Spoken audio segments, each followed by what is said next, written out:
know a lot of young voters really struggle with feeling as if voting doesn't necessarily speak to them.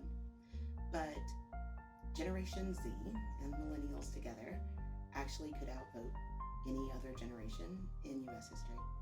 So we have older politicians who are catering to older voters, who are electing politicians who focus on the issues that matter to people who won't even be around when those policies actually go into effect. But your generation has the capacity to actually outvote them. You could set not just the political agenda, but the politicians who enact it. They're counting on the fact that traditionally, other older voters vote like 30, 20% higher rates than younger voters. There are 8 million new voters coming online this election. That has the capacity to change elections from the local all the way up to the presidency.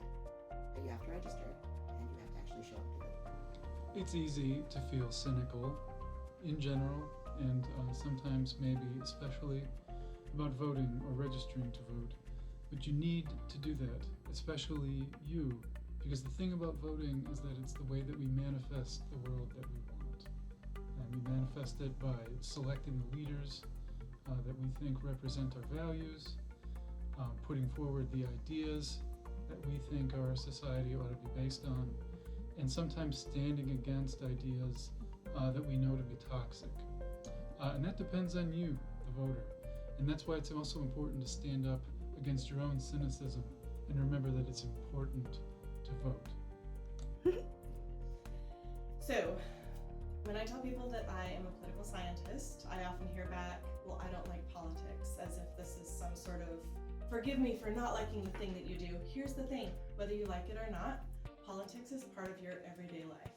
It's in the potholes you drove over to get here. It's in the power lines that are currently being taken down in front of Centenary Square and blocking road traffic. It's in your student loans, in the taxes and the Social Security that's going to come out of your check for the rest of your life in some form or another. Politics is a part of your everyday life. So decide what you want and then let your voice heard.